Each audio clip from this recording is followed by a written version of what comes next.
আমরা গিয়েছিলাম canary wharf. এই জায়গাটা এত সুন্দর, খুবই সুন্দর, দেখার মতো একটা জায়গা। সবাই দেখতে পাচ্ছেন যে যার যার মতো ঘোরাঘুরি করছে, ছবি ওঠাচ্ছে, ভিডিও করছে। আর এখানে আমি পানি দেখে তো অনেক বেশি এক্সাইটেড হয়ে গিয়েছি। পানির মধ্যে অনেক বড় বড় ফিশ ছিল, আর দেখতে পাচ্ছেন অনেক পয়সা পানির মধ্যে। জানি না এগুলো কি জন্য ফেলেছে, অনেক মানুষ ঘুরতে আসে হয়তো বা এখানে ফেলেছে। তো দেখতে পাচ্ছেন কিনা আমি জানি না, বাট স্পষ্টই দেখা যাচ্ছে। তো পানির মধ্যে অনেক পয়সা ফেলে রেখেছে। পানির মাঝখানে কিন্তু শাপলা গাছের মতো দেখতে পাচ্ছেন, জানি না এটা শাপলা গাছ কিনা। তো যাই হোক, তো আমাকে এখানে পানি ধরতে দেখছেন। আমি কিন্তু পানি দেখলেই কিন্তু আমার পানি ধরতে ইচ্ছা করে। তো যাই হোক, পানিগুলো অনেক বেশি ঠান্ডা ছিল।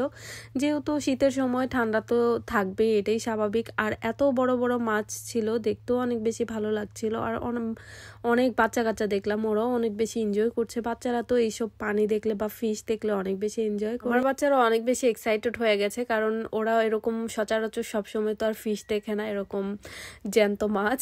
তো যাই হোক, ওরা ফিশ দেখে অনেক বেশি এক্সাইটেড হয়ে গেছে। আর পানি তো মনে হচ্ছিল যেন ওরা পানির মধ্যে যে লাফালাফি করবে। তো যাই হোক, ভয়ে আমরা উপর থেকে নামিয়ে দিয়েছিলাম, এটার উপরে উঠেছিল। তো যাই হোক, দেখতে পাচ্ছেন আশেপাশে এত সুন্দর, চারদিকে সবুজ আর সবুজ। সবুজ দেখতে আমার মানে অনেক ভালো লাগে। কার কার ভালো লাগে অবশ্যই কমেন্ট করে জানিয়ে যাবেন। সবুজ কিন্তু এত সুন্দর লাগে, সবুজ প্রকৃতি দেখতে আমার মনে হয় সবারই অনেক বেশি ভালো লাগে। আর মন মানসিকতা সবকিছুই অনেক বেশি ফ্রেশ হয়ে যায়, অনেক ভালো লাগে।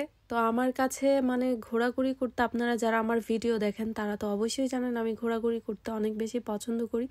যদিও অনেক ব্যস্ত থাকি, ব্যস্ততার মাঝেও কিন্তু মানে নিজেকে সময় দিতে হয়। বাচ্চাদেরকেও এরকম মাঝে মাঝে দূরে কোথাও ঘুরতে নিয়ে গেলে কিন্তু বাচ্চারা অনেক বেশি এক্সাইটেড হয়। ওরা ট্রেন চড়তে অনেক বেশি পছন্দ করে, বাসে চড়তে অনেক বেশি পছন্দ করে। এর জন্য মাঝে মাঝে নিয়ে অনেক দূরের রাস্তা হলে তখন আবার অনেক বেশি বিরক্ত করে, এই আর কি। তো যাই হোক, তো যেহেতু আমার বাসা থেকে বেশি বেশি একটা দূরত্বে না বললেই চলে, 30 মিনিটের মতো লাগে, 30 থেকে 35 মিনিটের মতো লাগে এই আর কি আসতে। তো যাই হোক, হ্যাঁ, একটা ঘটনা ঘটেছে, সেটা বলতে ভুলে গিয়েছি। ঘুরতে যেয়ে কিন্তু পানিতে পড়ে গেছে। তো আমার বাচ্চাটা মানে বুঝতে পারেনি, পা ফচকে পড়ে গেছে, এর জন্য নামিয়ে দিয়েছিলাম।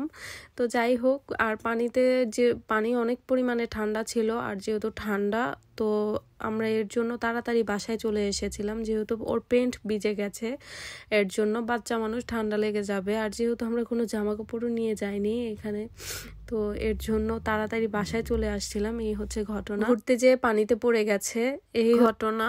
তো যাই হোক, তো আমরা অনেক বেশি এনজয়ও করেছিলাম। তো বাচ্চারা তো আসতে চাচ্ছিল না, যদিও পড়ে গেছে। পড়ে না গেলে আমরা অনেকক্ষণই এখানে আরো বেশি ঘোরাঘুরি করতাম, কারণ বাচ্চা মানুষ ঠান্ডা লেগে যাবে।